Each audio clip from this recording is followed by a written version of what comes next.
Okay, the first important tip when making pasta is to add plenty of salt to the water. The old wisdom is you want it salty like the sea.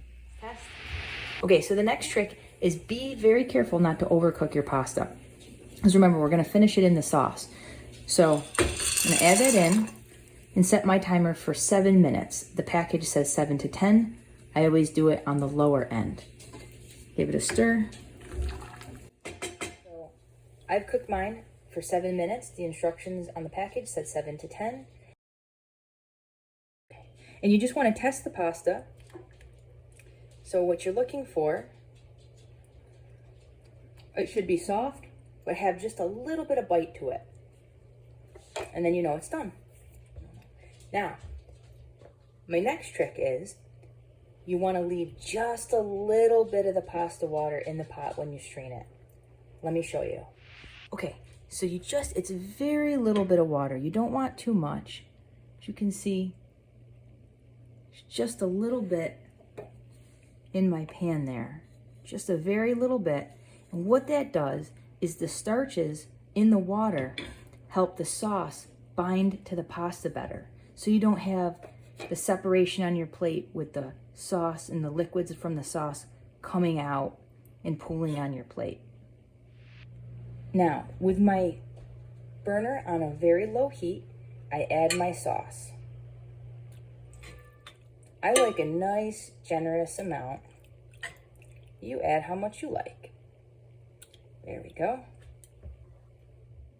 All right, and we just mix that together. Just stir that. And just let it sit for a minute or two. Now, this is why it's so important not to overcook your pasta, because you're finishing it right in the sauce.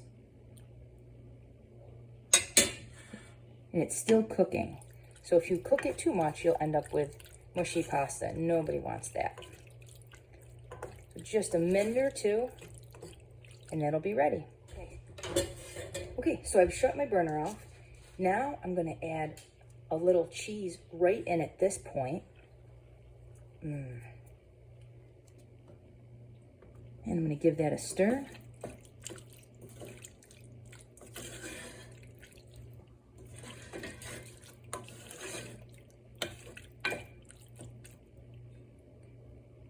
When you do that, you can see the sauce almost has a little creaminess to it at this point.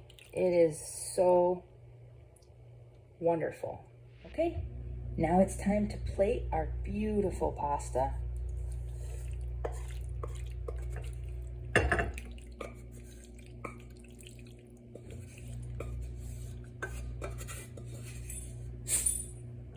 Look at how beautiful that is.